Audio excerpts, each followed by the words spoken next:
All right, ladies and gentlemen, MrSotko here. Welcome back to the channel. Got a whole bunch of good crypto news stuff for you. And now I think we're going to have to begin an oh boy, what did Satoshi Street Bets do now?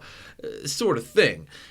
In my latest episode, I was talking about how basically Wall Street Bets had sort of moved on over to crypto as crypto was sort of seeing those gains of GameStop and various stocks. And, well, crypto people, stock people, we're going to want those gains.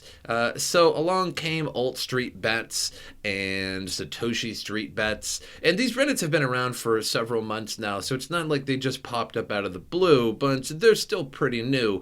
And these Reddits try to pump various coins, which is, honestly nothing new in the crypto world. However, most pump and dump groups were typically on Discord or Telegram, and they were typically closed groups, or even if it wasn't a closed group, if you had the information, you definitely got in last. And you can see that they're trying to pump random cryptos, and it seems like XLM is perhaps the next choice. It's hard to say here, as we can see a lot of people talking about XLM. We see some link here. But it's just not as unified as it was with Dogecoin the other day. So basically, Wall Street Bets was pumping GameStop, and crypto decided to pump Dogecoin, apparently. And that turned out, pretty miserably. It went to 8 cents, which was the highest Doge has ever been by a factor of like 8. And now it's down to 2.9 cents. So getting in on 8 cents was probably a bad idea. But now XRP has been targeted. XRP price gains 86% after Wall Street Bets crypto wing says pump it. So XRP price underwent a strong 86% breakout in the early trading hours on January 30th as the fourth ranked crypto by market cap became the new coin of focus in the Wall Street Bets cryptocurrency focused offshoot Satoshi Street Bets.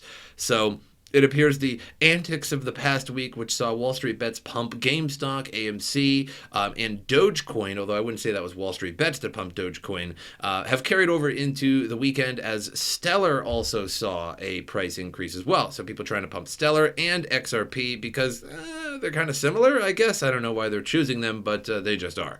After rallying more than 800%, Doge price is now down 71% from its recent all-time high of 7.8 cents, although once again, I was on Kraken at the time that it was posted, or that it was pumping, and it had candled to 8.8 cents, likely a little less or more on various other exchanges, depending on liquidity, etc. And so the difference is that GameStop is being pumped to sort of screw Wall Street, and, well, at the same time, it's probably labeled that way, but it's also just to make a lot of money. And GameStop, it sort of had a feature to it where Wall Street was shorting it, so by pumping it, you're going to pump it very, very, very quickly because of the short squeezes that Wall Street was shorting. So there was sort of a double edge to that, whereas Dogecoin was just like, let's see if we can get Doge to $1, and it didn't quite work, but I do commend the effort. So in the past months, XRP has been hit hard because of the SEC lawsuit that the company is conducting on going illegal security offerings, as Ripple still periodically sells XRP tokens out of the treasury. Well, periodically, yeah, they sell a lot. Also, the founding members of XRP sell quite a bit per day. The company is demanding to know why Ether isn't considered a security and said that the government body clearly picked two winners and ignored a growing and robust industry that is much larger than Bitcoin and Ether. Well, I don't know about that one, XRP, or Ripple in this case, but indeed, it is kind of a good question. If the Securities and Exchange Commission decided that Ethereum was not a security, why is XRP a security? I mean, the Ethereum has the Ethereum Foundation behind it, and they have developers that are sort of for profit, or you could argue that it's for profit considering that they're also holding Ethereum, and then Ripple is holding XRP, and I would imagine that it's also for profit as well. So why are they even trying with XRP? It's actually a good question. I got to hand it to Ripple on that one. That's actually a good question because I remember when Ethereum was brought in front of the SEC, and there was some big drama about that, and everybody was a little scared that Ethereum would be considered a security, and it turned out that it was not a security. It was just It's just money. So I think XRP is probably going to survive this. I really doubt that they're going to be considered a security. If anything, Ripple might get a fine for not telling the SEC that they were paying various vendors and marketing, etc., with XRP. Perhaps that could be a fine, but I don't think XRP is a security, in my opinion. But at least if Ethereum is not. Now, actually, let me back up there. So I think a lot of these cryptocurrencies are securities. If you look at the laws of what a security is, at least in the United States, it's pretty clear that a lot of cryptocurrencies are indeed securities. If you buy it and it's coming from some kind of company, corporation, or group of people, and you buy it to expect it to either go up or down in price, security, basically. So with Ethereum, yeah, probably should be. And with XRP, probably should be as well. Now, I'm, of course, glad that they are not, because I like crypto. But if you really want to get into it, kind of security-ish. Now, Bitcoin sort of gets away with that because there was an anonymous creator, and there is no real Bitcoin. It's sort of, there's a lot of offshoots of developers of Bitcoin. So it's really hard to nail down which people are actually really developing Bitcoin and who is in control of it. Whereas Ethereum, it's pretty clear who is in control. Now moving on here, Ripple and CEO Brad Garlinghouse face another lawsuit over XRP crypto being a security. So once again, XRP in even more hot water. I guess they just turned up the boiler a little bit. So there's just another class action lawsuit now against Ripple. Which apparently is not affecting the price at the moment because of these Satoshi street bets pulling up the price of XRP. You can see that it is now 42 cents, and looking at the day chart here, kind of maybe starting to go down, maybe losing a little bit of steam there. It's hard to say. Now, another class action lawsuit has been filed against Ripple Labs and CEO Brad Garlinghouse. The lawsuit follows one filed by the U.S. Securities and Exchange Commission, alleging that the defendant sold XRP, which is it considers an unregistered security, for $1.38 billion. So you could also say that they could get fined because at the time they were an unregistered security. So maybe if this court thing goes over and they say, hey, no, you're actually money, you are not a security, but during the period that you were selling this XRP for marketing purposes, you did not register as a security or this, that, or the other thing, and perhaps they could get fined. I don't know. I think it's a little above my head on that one. The whole court and SEC thing is insanely complicated, so we'll have to see how this actually goes out. The lawsuit filed Monday in a Florida district court. Why were these class action lawsuits always start in Florida? Don't they always start in Florida? It's amazing. God, what happened to Florida? Man, what a weird state. Court alleges that the sale of XRP cryptocurrency tokens to Florida residents. So the suit names Ripple Labs and Garlinghouse as the defendants, that they have allegedly sold millions of dollars or more in XRP tokens since 2013 without registering either with federal or Florida authorities. Recently, the U.S. Exchange, the SEC, filed a lawsuit against Ripple Labs and co-founder Christian Larson and Brad Garlinghouse, alleging that they sold over 14.6 billion units of XRP for at least $1.38 billion. After the SEC's lawsuit, several major crypto exchanges delisted XRP, including Binance, Coinbase, OKCoin, and Blockchain, although I just want to sort of follow up with this article a little bit. They said delisted, but a lot of exchanges merely have suspended XRP, which is a really big difference. Now, delisting, some of them have. It's important to make that distinction, in my opinion. So the plaintiff, Tyler Toomey, said he purchased 135 XRP on or around November 24th, 2020 for $97 and then sold the coins at a loss. Oh, man. So you bought high and you sold low of your hot 135 XRP? The lawsuit states that the plaintiff sustained a loss of $48. Or just over 50% of an initial investment. Although the plaintiff's own loss is small, he seeks to represent a class defined as all persons or entities in the state of Florida who purchased XRP. Toomey is seeking monetary compensation of his $48. You know what? Hey, let's just settle this out of court. Let's just, like, if I was Ripple, I would just be like, hey, let's settle this out of court. Here's $50. That is actually gains right there. Here's $50. Go away. $48. Purchased 100. This is a real lawsuit of 135 XRP. Unbelievable. I mean, how? God, I don't mean to Oof, man, that's really petty in my opinion, but fair enough. Moving on to the SEC is looking into Robinhood's handling of GameStop. So the SEC just cannot get away from crypto at the moment. So as I mentioned in yesterday's video, that Robinhood had stopped trading for GameStop, etc., and some of these various stocks. Now you could sell, but you couldn't buy, and it's the Wall Street institutions that wanted to sell and short it.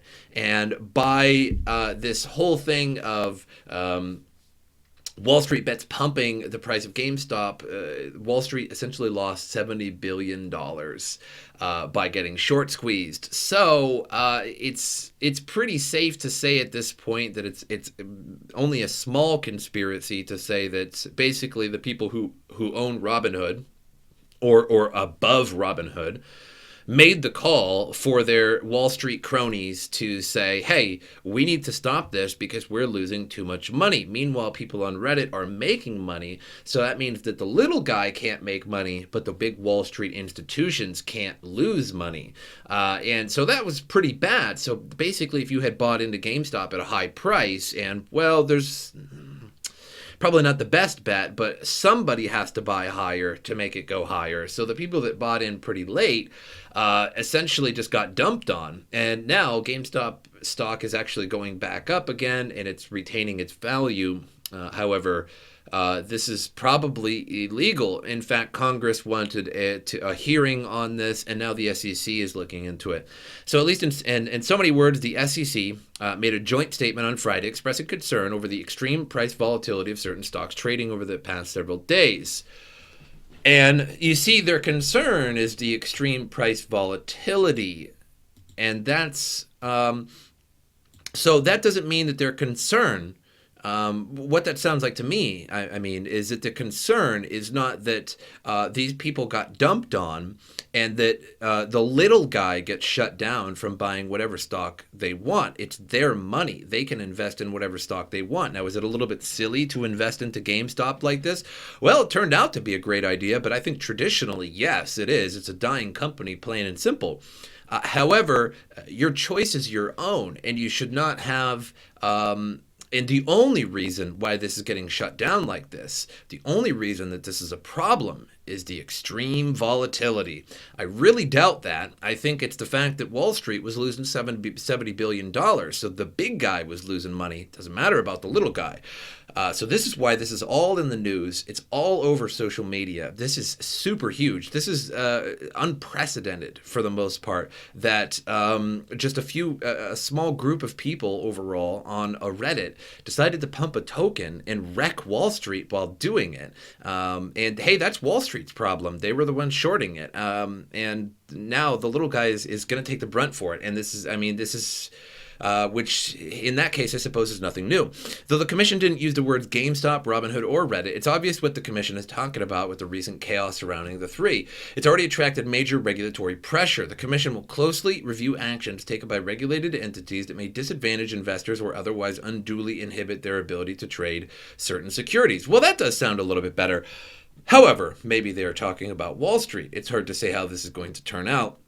Robinhood, already the subject of enormous backlash from users, is clearly in the sights of this announcement, as it is the regulated entity, either the broker-dealer at the heart of the news. It's not unprecedented for Robinhood to shut down trading on GameStop and other stocks, but the firm's shutting off of sales, but not buys, provoked mass ire from investors and casual observers. At the same time, many point to Wall Street Bets, the Reddit group, united in buying and holding GameStop, as an example of classic market manipulation. Another way of approaching this issue, rather than going after individuals, is to issue a 21A report as a way of providing guidance to the marketplace and these generally newer investors as the SEC's view on the market manipulation and other laws that may have been applicable to the situation. Because I do want to point out another thing here is that pump and dump groups are illegal. So basically, if two people conspire to raise the price of a security, that is technically a pump and dump group, and that is illegal. I don't think it's illegal technically in crypto, because crypto is an overall unregulated market. That's why we have these pump and dump groups all over the place. We just go on Telegram, and that's basically all Telegram is for, in a sense. Pretty much. But so, you could argue that Wall Street Bets is just a pump and dump group and it's actually illegal. And on the other end, you could argue that Wall Street just basically conspired against the little guys. So who is in the wrong here? Moving on, Robinhood suspends instant deposits for crypto purchases over Doge spike. So Robinhood, the terrible trading app that for some reason Wall Street Bets uses, which I doubt they're using anymore after the backlash, Robinhood is going to find themselves with much, much less customers. Unfortunately, deals with cryptocurrency as well. And the reason why you've never seen a Robinhood promotion or me talking about a review of it is because it's straight trash. The reason is because you put money on Robinhood, you can buy cryptocurrency, but you cannot withdraw them. So you're essentially just betting with money, and you can't hold your own crypto. At least with an exchange, something like Coinbase, Kraken, Binance, something like that, you can actually withdraw the crypto, send it to another exchange, invest in something else, or withdraw it to your own wallet and do what you want with it. Whereas on Robinhood, you're just money. That's it. And I don't believe in that at all. Stocking cryptocurrency trading platform has temporarily disabled instant deposits for crypto purchases, citing extraordinary market conditions. Users are still able to buy crypto using settled funds that have previously deposited, although such deposits could take up to 5 business days to clear. And a Robinhood spokesperson told CNBC that the company would keep monitoring market conditions and communicating with their customers. Robinhood has faced recent criticism for suspending the traditional stocks like GameStop, and this prompted U.S. Congresswoman AOC to describe the move as unacceptable. AOC, who sits on the House Financial Services Committee, then hosted an hour-long Twitch stream discussing the topic with a number of guests, which pulled in 300,000 viewers. One of the questions that the Congresswoman posed was, how do you actually shift power back into the hands of everyday people? Ultimately, that's what this is about. That's sort of her MO. Robinhood's instant buying functionality is a paid feature that gives customers instant access to funds from bank deposits and stock trades, and yet they removed that because of the Doge thing. Which, in this sense, I suppose that was a pretty good idea, but again, let the people spend their money the way they want to spend their money. Perhaps that's why Doge stopped moving up. Maybe one of the reasons, perhaps it was just running out of steam to begin with and could never make it to $1, because that would make its market cap something like $128 billion. Now, if Doge was $1, it would be $128 billion market cap, which would put it on third place. So Visa now may add cryptocurrency to its payment network, says CEO. So finally, I remember talking about Visa, MasterCard, and all these cards several years ago on my channel, talking about one day Visa and MasterCard are going to get into this, and you'll be able to just load cryptocurrency on your cards. And I know they sort of have those. I know the Crypto.com card, and I know the Coinbase credit card is coming out soon. But just a simple Visa and MasterCard that you could simply load up and then go and spend it, I thought would be a pretty great little merging of fiat and crypto. Because, quite frankly, you need fiat to buy the crypto, unless you mine it, I guess, then you would need fiat to buy the miners. Either way, you need fiat, and we need both of them, essentially. Maybe one day we'll just have crypto, but either way, I always thought that Visa or MasterCard teaming up in crypto eventually would take place, and, well, here we go. So Visa CEO Al Kelly said the payments giant is in a position to make cryptocurrencies more safe, useful, and applicable, and may add them to the company's payments network, speaking on the company's fiscal first quarter 2021 earnings call. Kelly described cryptocurrencies like Bitcoin as digital gold, which are not used as a form of payment in a significant way at this point, which I got to agree on that one. Our strategy here is to work with wallets and exchanges to enable users to purchase these currencies with their Visa credentials or to cash out onto our Visa credential to make a fiat purchase at any of these 70 million merchants where Visa is accepted globally. The payment executive also said stablecoins could be used for global commerce and that the digital currencies running on public blockchains as additional networks such as RTP and ACH networks. So, he said today, 35 of the leading digital currency platforms and wallets have already chosen to issue Visa, including Coinbase, Crypto.com, BlockFi, Fold, and Bitpanda. These wallet relationships represent the potential for more than 50 million Visa credentials. The next leading network has a fraction of that, and it goes without saying, to the extent a specific digital currency becomes a recognized means of exchange, there's no reason why we cannot add it to our network, which already supports over 160 currencies today. And again, they mentioned Crypto.com, BlockFi, Fold, Bitpanda. So there are some cards out now. I remember 2-3 years ago, there was a couple cards coming out once in a while, and most of them were just fake or scams. I remember there was supposed to be a Light Pay card that you would be able to put Litecoin on and then use it at any vendor, and it would just be a Visa or a MasterCard or something like that. And that fell through. And now Coinbase.com has a waiting list to get the Coinbase credit card where you're supposed to be able to just connect it to your account. And then whenever you swipe it, it just takes your crypto away or something like that. And then gives you crypto rewards, etc. I don't know exactly how it works just yet. There's a waiting list. But I would like to check that out, or at least review that. Because I think that's a good idea. Like people have all this cryptocurrency, and it is somewhat difficult to spend. I mean, you got to use like BitPay or something like that. You got to use these third parties, and that's not exactly the way of crypto. You should be able to just send crypto from one person to the next. And if a vendor chooses to do that, fair enough. If you both have the wallet, etc., you both have the way to send it. I think you should definitely hop over Visa in that case. I definitely agree with trying to get rid of the middleman. That's essentially really what crypto is all about. I mean, that's like the main thing that Bitcoin stated in the white paper, is to just skip over the middleman so that there's less fees, which is kind of silly because I think that was an oversight on Satoshi's part. How high the fees actually are or get when everybody's using it is literally more than using the middleman like Visa. So we'll have to see how they do with these fees. So when you use this Visa card, how much are the fees in order to do this? Is it going to be like traditional credit card fees, or is it going to be much higher than that? And if it is much higher than that, how are they going to send some of their bottom line to cover your fees so that everybody's fees are a little bit lower? If you've ever gone into a gas station or something like that, and you'll see like a $4 minimum charge like for a card, that's because it takes I was talking to a barber once, and he was saying he told me how much it costs every time somebody came into his shop and swiped their card, and it really took a lot of his profit away.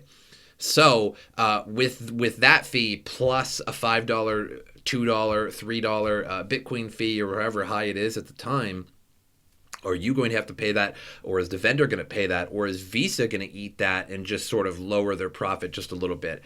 That's the question I have for all that.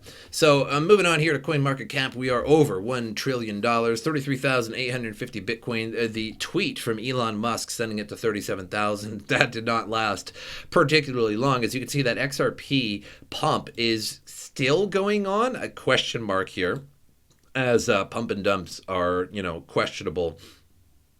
To begin with, this looks like where the pump and dump began.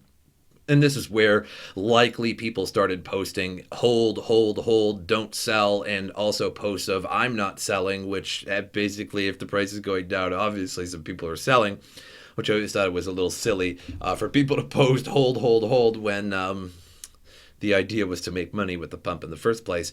And now we're going back down, but that could easily just pop back up. Who knows? Also, Stellar has been the target of various pumpy groups as well. Nano and Doge was about 2 days ago, and now we're talking Stellar and XLM. So once again, I think this is going to be a thing for a little while. This is going to be a copycat thing for a little while. This is going to last 2 more days. Is it going to last a week? Is it going to last months? But I think this is definitely a copycat thing now. I think these Reddits here are getting very popular. Now there's 170,000 readers here. During the Doge pump, I think it was something like 70. So obviously this has more than doubled in the amount of viewers. Alt Street Bets, not as much. Satoshi Street Bets are getting the big numbers in now. So I don't think this is over. I think monitoring, like if you want to take part in these, which I honestly don't recommend that, but if you do, it's Satoshi Street Bets Reddit, and it's a matter of when they all sort of get into unison with each other. As you can see here, like a couple people calling for ADA, still Doge. Someone's still calling for Doge, which is just like it's over. That was like so 2000 late. XLM here, somebody's trying to shill Link. The hot ones here we can go to, still Doge. So it looks like they're still kind of on the Doge train. You can see there's some random persons who's like, tweet ADA, and everyone's like screaming. It's just this big crowd of people screaming Doge, and one guy's like, yeah, ADA. So good luck to you, buddy, on that one. But that's about it, and that's all I have for you guys. So make sure you subscribe to the channel, like the video, helps me out a lot. Sharing the video helps me out a lot as well. My social media in the description below. Give those a follow if you get the opportunity to do so. And as usual, I will see you guys next time.